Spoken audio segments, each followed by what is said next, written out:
In many Western democracies, political division isn't just a consequence of ideological differences, it's a tool that can be used to distract, destabilise and disempower the people. Instead of encouraging informed, respectful discussions, both ends of the political spectrum are often caricatured, mocked, and provoked in ways that create hostility between citizens rather than scrutiny of the leaders who are in power. Let's consider the ways this division is maintained. Number 1. Demonising the political right. In recent years, right-leaning individuals have increasingly been portrayed in the media and academia as the root of historical and ongoing societal oppression. Whether discussing colonialism, wars, environmental concerns, the patriarchy, or systemic inequality, blame is often assigned collectively to right-leaning conservatives, particularly white males, who are framed as oppressors. This is despite the fact that political and corporate leaders design and maintain these systems and hold the real power and responsibility, not the general population. This generalization about right-leaning individuals alienates moderate conservatives who support hard work and traditional family values, but do not engage in extremist views such as racism, sexism, and homophobia. The majority of right-leaning conservative white males are repulsed by weak-minded white males who promote sexist views and blame women for their own failures.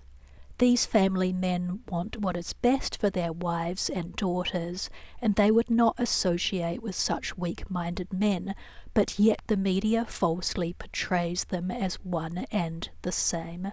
The result is that nuanced conversation becomes difficult, and defensiveness grows amongst conservative white males who are wrongly targeted.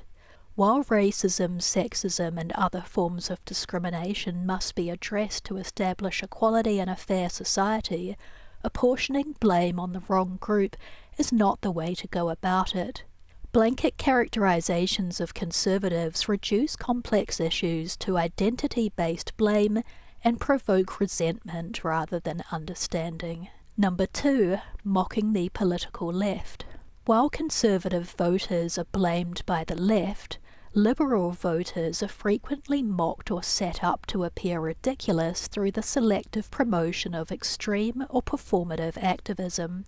Events like overly sexualized gay pride parades, transgenders in women's bathrooms and sports, sex changes for children, and controversial drag queen story hours for young kids are highlighted in the media.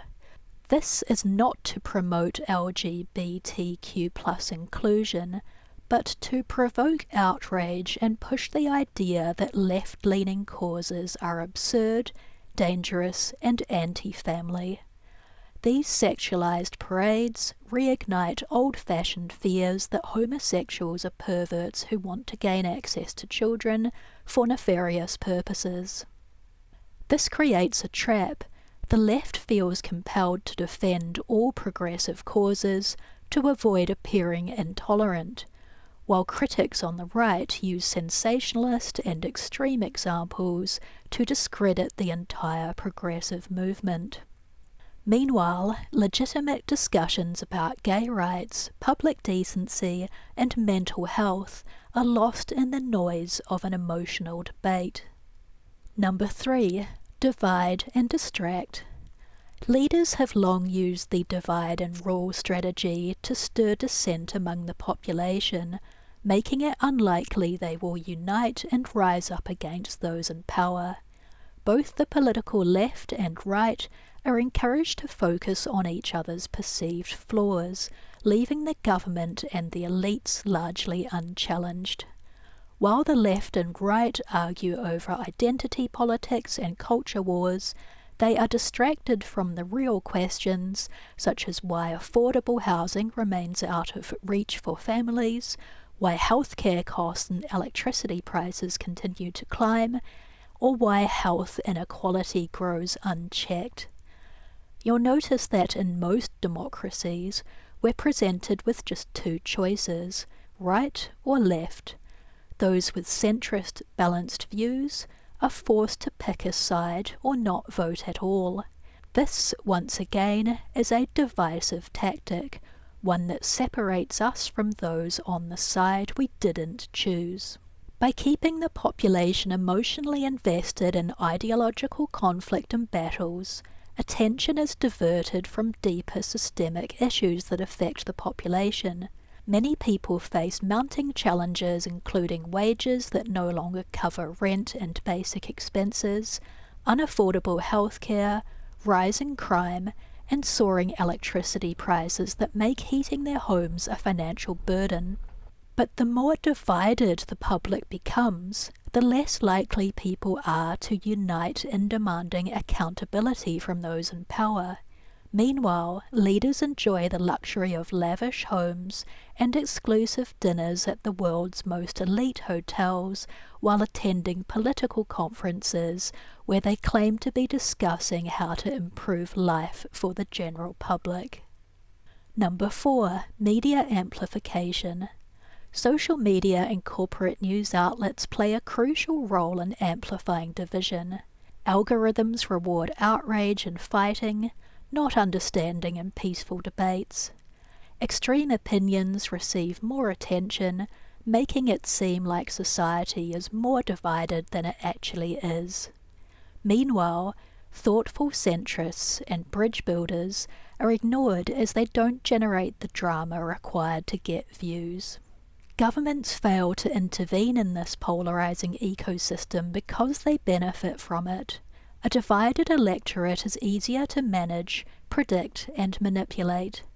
When citizens are busy fighting each other, there is less time and energy available for challenging unjust laws, economic mismanagement and corruption, and the erosion of civil liberties. Number 5. The way forward.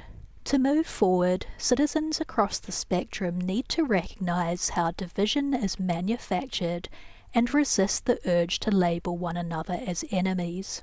Conservatives must not view all liberals as naive degenerates, and liberals must not view conservatives as bigoted and uneducated.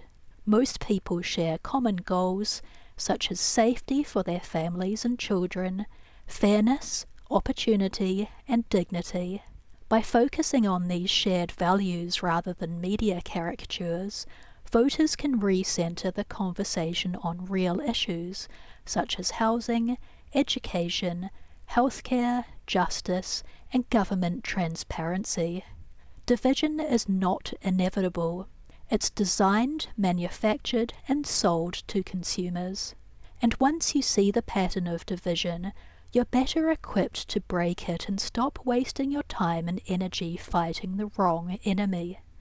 Stay strong.